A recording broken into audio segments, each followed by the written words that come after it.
Tanguay électronique, en première ligne.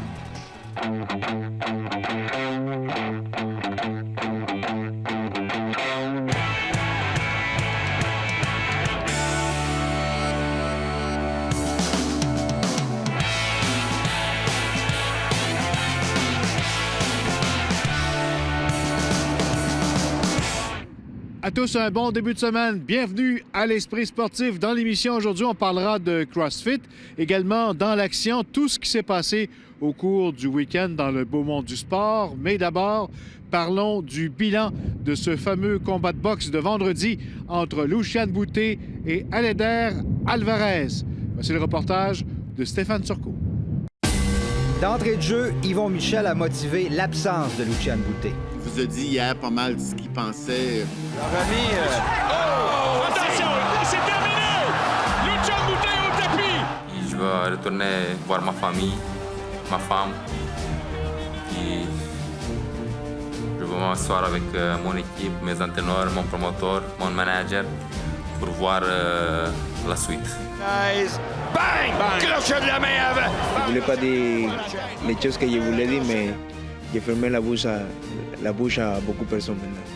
Pour Eleider Alvarez, c'est non seulement une victoire, mais une victoire qui donne du lustre à son statut d'aspirant obligatoire au titre mondial de Adonis Stevenson. Maintenant, il s'est fait un nom.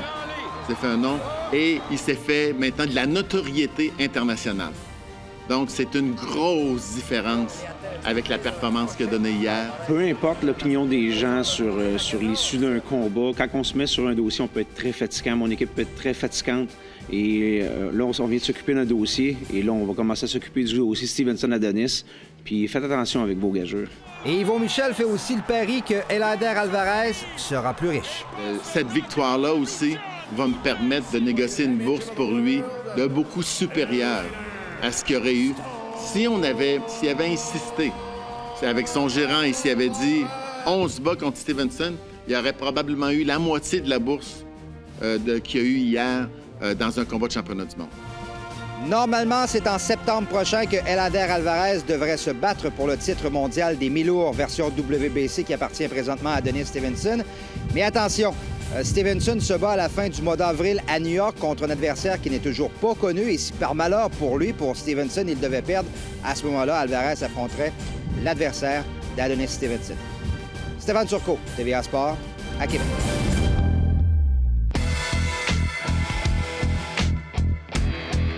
Hockey junior, samedi, les Remparts ont tenu le coup face aux Islanders de Charlottetown, mais une mauvaise pénalité est venue anéantir les espoirs en fin de rencontre pour finalement s'incliner 5-2 devant près de 11 000 spectateurs au centre Vidéotron. Malgré 8 lancés après 2 périodes, les locaux ne tiraient derrière que par 2 buts.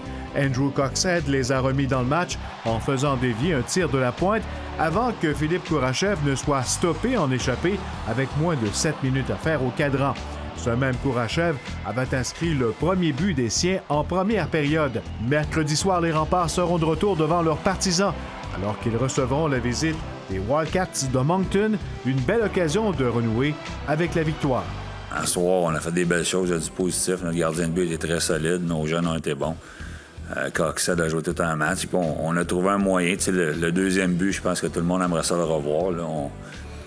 D'une mise au jeu, ça finit avec un 3 contre 1. Bon, c'est de notre faute. On s'est tiré dans le pied avec celle-là, mais on a trouvé un moyen de rester. On s'est battu, Au hockey midget 3, le Blizzard du séminaire Saint-François a divisé les honneurs de ses 2 premiers matchs de sa série 3 de 5 face aux Grenadiers de Châteauguay.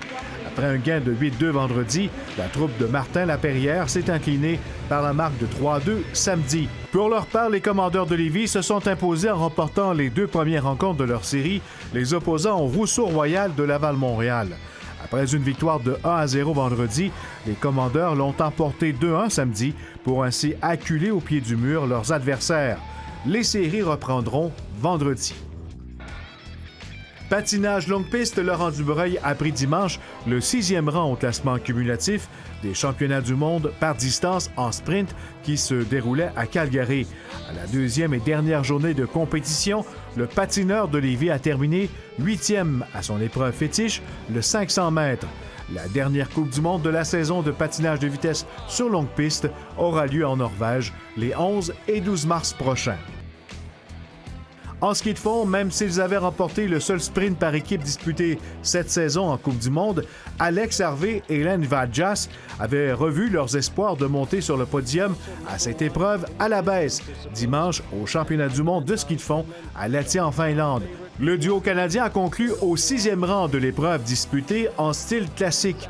Ennuyé par une blessure au dos survenue il y a quelques semaines, Vadjas n'a pu avoir une préparation optimale à l'aube du grand rendez-vous de la saison. En ski alpin, la Québécoise Marie-Michelle Gagnon a raté le podium de peu. Elle a dû se contenter du 4e échelon à l'épreuve du combiné de la Coupe du monde de ski alpin dimanche à Crans-Montana en Suisse. 3e au terme de l'épreuve du Super G, grâce à un temps de 1 minute 21 secondes 27 centièmes, Gagnon a tout juste été devancée par la Slovène Ilka Stuhek.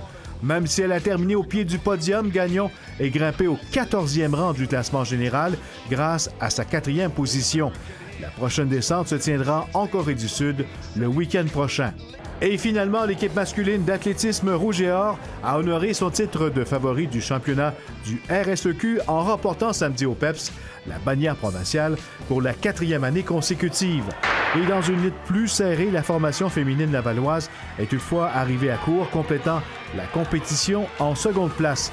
Le Rouge et Or va maintenant peaufiner sa préparation en vue du championnat canadien U-Sport qui aura lieu du 9 au 11 mars à Edmonton, en Alberta. Laval tentera notamment de réussir le premier podium masculin par équipe de son histoire après avoir terminé 4e en 2015 et 5e l'an dernier.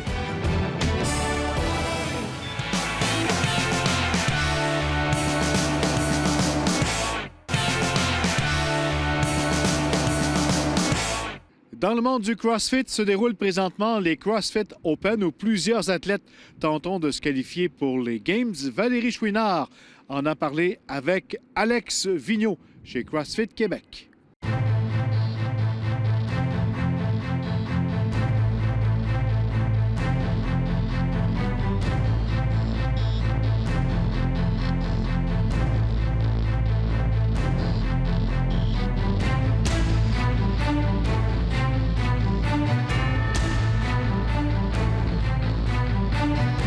Le début des CrossFit Open 2017, ça se déroule sur 5 semaines. C'est quoi concrètement? Concrètement, on a 5 workouts, un par semaine pendant 5 semaines, donc ça se termine à la fin du mois de mars. Les athlètes s'inscrivent sur le site de CrossFit. Et puis nous, ici, on est l'endroit où on va les juger. Donc ils viennent ici samedi, dimanche, on fait une belle ambiance style compétition amicale. Et puis chaque athlète est jumelé à un juge. Ils font le workout en question. Suite à ça, leur score va être posté sur le site de CrossFit. En ce moment, cette année, si je ne me trompe pas, on a 350 000 personnes inscrites au monde.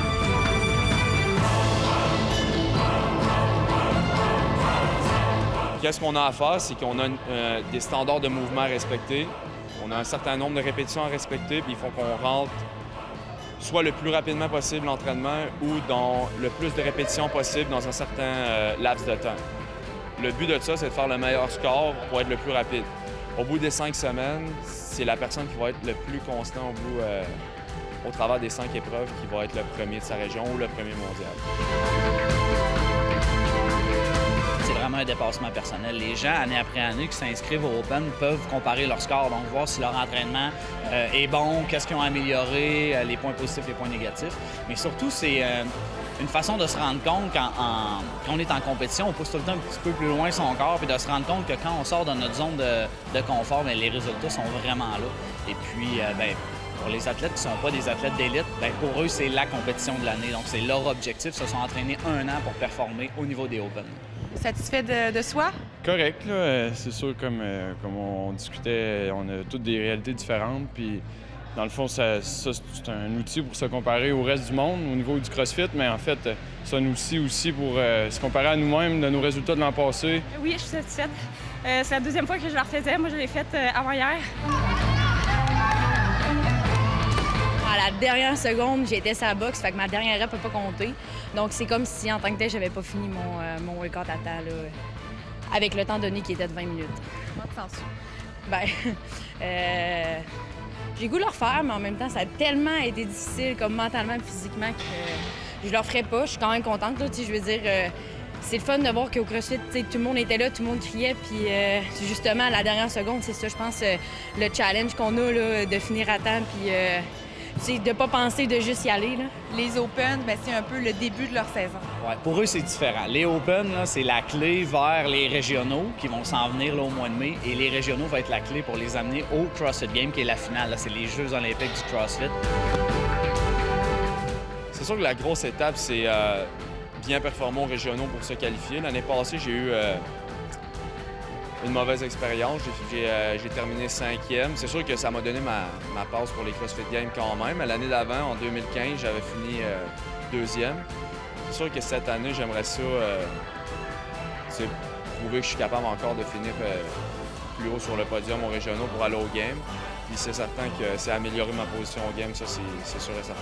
C'est un petit peu plus stressant pour lui, bien sûr, parce qu'il y a un objectif en arrière de ça. Monsieur, madame, tout le monde vont se comparer avec eux-mêmes. Alex, lui, se compare avec les tops au monde. Je sais ça va être quoi les régionaux, je sais ça va être quoi les games, c'est quoi le niveau de fatigue que ça apporte, c'est la gestion du stress, mais l'entraînement est aussi dur. Je dirais que je m'entraîne environ 2-3 fois par jour.